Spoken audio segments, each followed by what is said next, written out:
Hello students, I am Jiten Kumar Sharma, your math teacher. Today we will continue with our chapter number 7 of class 3. The chapter name is Indian currency. Dear students, we already completed our 2 part in previous classes. There we will learn about the basic knowledge of Indian currency like coins, like our notes, and we will learn about the value of notes and the difference between number of notes. Also हमने कई सारी activities की. इन activities के through हमने Indian currency को लेकर कई सारा नॉलेज था उसे डेवलप कर लिया. सबसे बड़ी बात, जब भी हम मार्केट जाते हैं सम ऑफ मनी हम पे करते हैं शॉपकीपर को, करते हैं ना. फिर क्या होता है, जो कॉस्ट ऑफ थिंग होता है शॉपकीपर उतना अमाउंट रखता है एंड रिमेनिंग अमाउंट हमें रिटर्न कर देता है. ये प्रोसीजर कैसे होता है आप भी जानना चाहेंगे ना. सो आज की जो हमारी क्लासेस होगी इसमें हम क्या करेंगे, हम ये देखेंगे कि कैसे हम कलेक्टिंग करते हैं बैलेंस अमाउंट का. इट मीन्स जो रिमेनिंग अमाउंट है हमारी परचेजिंग के आफ्टर, हमारी स्पेंडिंग के आफ्टर, उसके आफ्टर जो रिमेनिंग अमाउंट है उसे हम कैसे कलेक्ट करते हैं. कैसे शॉपकीपर को पता चलता है कि भाई इसको इतना अमाउंट लेना है और इतना अमाउंट इसका रिटर्न करना है. इन सब को लेकर के आज का जो हमारा पार्ट है यानी कि पार्ट 3 है उसमें हम अच्छे से डिस्कस करेंगे. तो चलिए इसे हम एक अच्छे वे में समझेंगे. इन शॉर्ट सबसे अच्छा तरीका कौन सा होता है, सबसे अच्छा तो होता है खेलना यानी प्ले करना. तो यहाँ भी हम प्ले करेंगे, एक स्मॉल सी एक्टिविटी करेंगे सम ऑफ चिल्ड्रंस के साथ मिल करके, और फिर हम देखेंगे कि क्या हम रियल में समझ पा रहे हैं कलेक्टिंग बैलेंस अमाउंट को. तो चलिए स्टार्ट करते हैं. तो देखिए, game of a shopkeeper and a customer. So यहाँ पे हमारा गेम आ गया है और वो गेम का नाम क्या है, हमारे गेम का नाम है शॉपकीपर एंड ए कस्टमर. यानी यहाँ पे एक शॉपकीपर होगा और एक कस्टमर होगा और वो कैसे हमें अंडरस्टैंडिंग दे रहे हैं कि कैसे हम जो रिमेनिंग अमाउंट है उसे फाइंड करेंगे. तो चलिए स्टार्ट करें. देखो, let's play A game of A shop. For this we shall use notes in form of toys. Tina is playing role as a shopkeeper and she has arranged her shop as shown in this picture. You can see the picture. There is the Tina stationery store. You can see the name of the store. Here is the Tina. Okay और इन्होंने क्या किया, अपना एक arrange किया है, अपना एक जो स्टोर है उसको अरेंज कर लिया. साथ ही साथ हम यहाँ क्या देख पा रहे हैं, यहाँ हम देख पा रहे हैं रेट लिस्ट है. Like pen equal ₹5, pencil equal ₹5, notebook equal ₹10, rubber equal ₹3, copy equal ₹10, then after register equal ₹20 and the box equal ₹25. So this is the price list of the amount of the things. Okay, so यहाँ हम देख पा रहे हैं stationery shop है. सो stationery के names हैं और उनकी प्राइस यहाँ पे इन्होंने पुट कर दी है. सो ये प्राइस लिस्ट आप ये अनदर साइड भी देख पा रहे हैं और ये थिंग्स को हम यहाँ देख पा रहे हैं. अब क्या होने वाला था, शॉप अरेंज हो गई. अब ये तो था शॉपकीपर का रोल. जैसा कि प्ले का नेम, हमारे गेम का नेम था a shopkeeper and a customer. So अब टाइम था कस्टमर का. सो देखें कस्टमर कौन कौन है, Guddu and Deepak as customer ask the price of the items they want to purchase. So जो आइटम उन्हें परचेज करने थे उनके जो प्राइजेज है उन्होंने जो टीना थी उससे आस्क की. किन्होंने, गुड्डू एंड दीपक ने. सो देखिए यहाँ पे Guddu says, dear sister would you tell me the price of the sketch pen color set.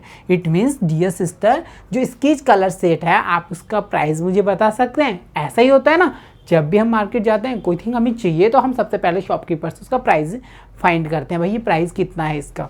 सो यहाँ टीना कह रही है as a shopkeeper it's ₹15 for a set. It means एक सेट अगर आपको लेना है सो आपको पे करना होगा ₹15 को. Okay, then Deepak says what is the price of an eraser and a pencil. उसने 2 थिंग्स का पूछा है.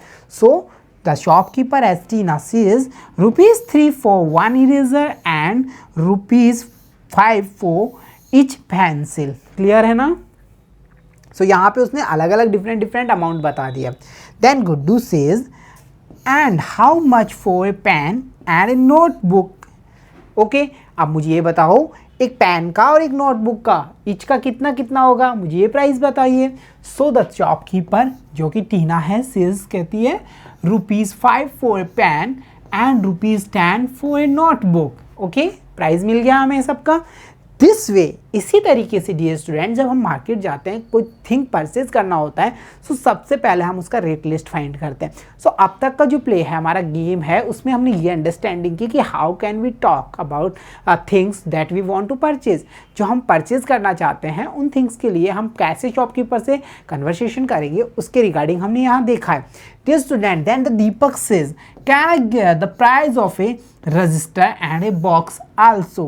So Tina says, you have to pay ₹20 for a register and ₹25 for one geometry box. So all the things prices on our side, जो हमारे सामने आ चुकी है सारी प्राइस लिस्ट। सो इन्होंने डिस्कस कर लिया, जो जो थिंग्स ये थी। ऐसा ही होता है, हम भी शॉपकीपर से डिस्कस कर लेते हैं, भाई ये कितने का है, इसका प्राइस क्या होगा, how much I should pay for that, ये सब चीज़ें हमने डिस्कस कर लेते हैं। उसके बाद में देखिए क्या होने वाला था। Guddu and Deepak are playing the roles of customers and purchase the following items, calculate the total amount they will have to pay for items they have purchase. So यहाँ पे अब हमारी एक्टिविटी स्टार्ट होती है। गुड्डू एंड दीपक जो कि कस्टमर थे, उन्होंने क्या किया, उन्होंने परचेज कर लिए कुछ आइटम्स को। हमें क्या करना है, हमें कैलकुलेट करना है the total amount of the things, उन सारी परचेजिंग का टोटल अमाउंट। तो चलिए हम वन बाई देखते हैं। देखिए dear students, here is the rate list of the Tina's stationery store. ये वही रेट लिस्ट है जिसके बारे में हमने पीछे डिस्कस किया था। यहाँ पे हम बिल्स देख पा रहे हैं। बिल्स कैसे क्रिएट होते हैं? बिल्स देखिए, item purchase by the Guddu, name of the customer, items, so name of items और image of items you can see there, price, कितना प्राइजेस है वो, एंड लास्ट में हम फाइंड करते हैं टोटल अमाउंट। सो ये बिल होगा हमारा गुड्डू का। सो गुड्डू ने परचेज किया 1 pen. So what is the cost of 1 pen there? That is the ₹5। So we can easily write there 5। Okay, चलिए, what is the price of notebook और register? That is the notebook. So notebook है तो उसका price है हमारा ₹10. So we can easily write there ₹10. Clear? Okay. Sketch color pen, that the price of their ₹15. So we can easily write there 15. Clear हुआ? सारा amount हो गया। ये तो हमने रेट लिस्ट के अकॉर्डिंग अमाउंट्स क्रिएट कर दिया। अब हमें फाइंड करना होगा टोटल पेबल अमाउंट, यानी कितना अमाउंट गुड्डू को पे करना होगा। So 5 then 10 15 and 15 more then total amount goes as ₹30। Clear? चलिए, ये तो हमारा गुड्डू का बिल जनरेट हुआ। इसके आफ्टर हम देखते हैं items purchased by Deepak. So 1 eraser, what is the cost of eraser? That is ₹3। So we can write there 3। And then pencil, the pencils का प्राइस है यहाँ पे ₹5 in the check list. So we can write there 5। And we have 1 register. So the amount of register is ₹20। So we write there 20। So amount is 25, then 3 more, ₹28। Clear? सो यहाँ पे हमने final amounts of bills को find कर लिया, गुड्डू का bill and हमारे पास में दीपक का बिल। सो आफ्टर इट, इसके बाद में क्या होता है, अब एक्टिविटी स्टार्ट होती है हमारी गेटिंग बैलेंस की। मतलब यहाँ तक तो हमने देखा, परचेजिंग की, थिंग्स को फाइंड किया, बिल्स को लिया। अब बिल्स के बाद में हम पे करेंगे। अगर हमने मोर देन अमाउंट दिया है तो हमें रिटर्न होगा, अगर हमने सेम दिया है तो हमें कुछ रिटर्न नहीं होगा। कैसे होगा देखिए, Guddu has given ₹100 note of Tina, not to Tina. उसने क्या किया है, एक ₹100 का नोट दिया है टीना को। Tina has return notes of following denomination. Denomination में उसने दे दिया है नोट। कैसा दिया है? एक ₹50 का है, एक ₹10 का है और एक हमारा मोर देन 10 है। यानी कि हम देख पा रहे हैं ₹10 के 2 नोट्स हैं और एक हमारा ₹50 का नोट है। सो एक नज़र डालते हैं हम गुड्डू के बिल पे। So here you can see the bill amount of Guddu's कितना है, ₹30। चलिए अब चलते हैं, टोटल अमाउंट कितना पे किया, 100, और हमें लेना कितना है गुड्डू से टीना को, ₹30 लेने। So in short we can say, अगर ₹100 उन्होंने दिया है, सो टीना उसमें से कितना रुपए लेस रहेगी, ₹30 को वो अपने पास में रखेगी एंड बाकी का जो रिमेनिंग अमाउंट है वो रिटर्न करेगी। सो यहाँ हम देख पा रहे हैं उसने रिटर्न किया है 50 देन 10 60 देन 10 मोर ₹70। क्या ये अमाउंट ठीक है या नहीं, कैसे फाइंड करेंगे? हम देखेंगे the cost and the returning amount है उनका total. So 17 after 30 more 80, 1900. So total amount goes is same. So clear है ना. हम ये देख पा रहे हैं 100 में से उसे 30 लेस करने. 100 में से उसने 30 का अमाउंट ले लिया एंड जो रिमेनिंग अमाउंट दिया है वो कितना दिया है, 70 रुपीज़. क्लियर है ना. चलिए नेक्स्ट को चेक करते हैं. It is okay, yes that is okay, because उसे 30 रुपीज़ लेना था और डिनोमिनेशन में उसे रुपीज़ कितना देना था, उसे देना था 70 रुपीज़, जो उसने उसको रिटर्न कर दिया है. चलिए नेक्स्ट की बात करते हैं. Deepak has also given ₹100 note to Tina. Tina has return notes of following denomination. So यहाँ हम देख पा रहे हैं 20 का 1 नोट है, 20 का अनदर नोट है. सो टोटल अमाउंट 40, देन 5 मोर 45, देन 2 मोर 45 आफ्टर 2, 45 के आफ्टर हम देखते हैं 46, 47, देन 1 मोर 48. सो टोटल अमाउंट रिटर्न किया है वो है हमारा ₹48. चलिए एक बिल पे नज़र डालते हैं. तो there is the Deepak's bill, that is the amount of the total is as ₹28. कितना बिल हुआ था, 28 का. चलिए अब हमारे पास में है प्रॉब्लम. क्या ये अमाउंट ठीक है जो रिटर्न किया गया है या फिर इसमें कोई मिस्टेक है. सो टोटल अमाउंट दीपक ने पे किया ₹100, उसको रिटर्न मिला है 48, उसने परचेजिंग की है 28 की.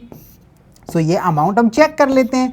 8 and 16, 1 more 76. अरे ये टोटल अमाउंट तो 76 हो रहा है. So it is also right, no it is wrong, because यहाँ पे जो अमाउंट है वो लेस दिया गया है. इट मीन्स उसे लेस मनी रिटर्न हुआ है. सो डियर स्टूडेंट्स, यहाँ हम देख पा रहे हैं कैसे हम ये पता करते हैं कि जब परचेसिंग के आफ्टर हमें रिमेनिंग अमाउंट मिलेगा उसे by the through the subtraction हम फाइंड कर सकते हैं, थ्रू द एडिशन हम फाइंड कर सकते हैं, जैसा कि हमने यहाँ प्रोसीजर किया है. जब हमने देखा कि जो remaining amount and purchasing amount add होकर के टोटल अमाउंट क्रिएट हो जाता है तो हमारा सही है, ठीक है. अगर ऐसा नहीं है तो हमारा कहीं ना कहीं कोई मिस्टेक जरूर हुई है. चलिए इसके आगे मूव करते हैं. सो यहाँ देखिए, जैसा कि हमने शॉप पे देखा वैसे ही found out the total amount for following items also. So ये सारे अमाउंट आइटम्स हैं, इनके लिए हमें एक टोटल अमाउंट फाइंड करना है by the help of the rate list. So यहाँ हम देखिए पेन की बात करें. सो प्राइस ऑफ पेन कितना है, 5 रुपीज़. देन हम नोटबुक की बात करें, सो नोटबुक का ₹10. देन स्केच कलर की बात कर रहे हैं, सो 15 क्लियर करेंगे हम यहाँ पे. देन इरेजर की बात करें, सो 3 रुपीज़ का है, ओके. पेंसिल्स के लिए हमने मेंशन कर रखा है यहाँ पे ₹5, so we write there 5. And the last register के लिए हमने मेंशन कर रखा है ₹20, so we write there 20. So total amount find करना है. सो ये जितना अमाउंट है उसको हम क्या करेंगे, ऐड करेंगे. सो यहाँ हम ये देख पा रहे हैं कैसे 1 थिंग परचेज करनी है 1 अमाउंट क्रिएट है, 2 थिंग्स परचेज करनी है तो उसका अमाउंट अलग है, और फिर सबको हम अरेंज करते हैं इन ए बिल फॉर्मेट. एक बिल के फॉर्मेट में हम अरेंज करते हैं और एट लास्ट हम इस बिल का टोटल अमाउंट फाइंड कर लेते हैं, जैसा कि हम यहाँ करने वाले हैं. 5 then 10, 15, then 15 more 30, 30 after 3 33, then 5 more 38, after it 20 more. So total amount goes as 58 rupees. Clear. So इस बिल का परचेजिंग का अमाउंट कितना होगा, 58 रुपीज़ होगा, ठीक है ना. चलिए हमने यहाँ बिल बनाना सीखा है, टोटल अमाउंट फाइंड करना सीख लिया और ये देखा कि हम कैसे रिमेनिंग अमाउंट यानी जो बैलेंस है उसे फाइंड करते हैं. So dear students, in this way you can continue this game. ऐसे ही आप इस गेम को कंटिन्यू कर सकते हैं. आपके सामने रेट लिस्ट है, आप फ्रेंड्स में कस्टमर क्रिएट करेंगे, वो परचेसिंग करेंगे, आप उनका बिल अरेंज करेंगे, वो आपको टॉय नोट देंगे और आप उनको returning amount as a toy note return करेंगे. सो यहाँ देखिए, Mamta, Hemant and Vinita have purchased following items from Tina's stationery store. Make a separate bill for each one of them. So उन्होंने कुछ items परचेज किए हैं in this way. कौन कौन, Mamta, Hemant and Vinita. So हम इनके बिल्स देखते हैं. So Mamta's bill you can check. Pen ₹5, pencil ₹5, sketch colour ₹15, compass box ₹25. So हमें फाइंड करना है टोटल अमाउंट. सो बड़ा इजी होगा. 5, 5, 10, then 5 more 15, then 5 more 20. So 0 as 1's places, so 10's as remainder, that is our 2. And after it we can check single unit, then 1 more, then 2 more 3, then 2 more 5. So total amount goes as ₹550. Clear. चलिए, सो ये था हमारा Mumtaz bill. After it, इसके बाद अगर हम बात कर रहे हैं तो हमारा नेक्स्ट कस्टमर कौन है भाई, हेमंत बिल। सो हेमंत ने भी सम ऑफ आइटम्स परचेज किए, उनके प्राइजेस हमारे पास में, हमें बस टोटल अमाउंट फाइंड करना है। तो चलिए स्टार्ट करें। Eraser ₹3, notebook ₹10, register ₹20, pencil ₹5। सो इसे हम अरेंज करके देखते हैं। 10 and 20, 30, then 5 more 35, then 3 more, so ₹38 as our final bill amount. Clear है ना। And last customer is our Vinita. तो विनीताज बिल, कंपास बॉक्स पे for 25, register for 20, then notebook for 10 and pen is as ₹5. So total amount goes as 25, 20 as 45, then 10 more 55, then 5 that is 60. So ₹60 is as our total amount. So dear students, this was our part 3. There we will learn how can we find the remaining amount by the paying.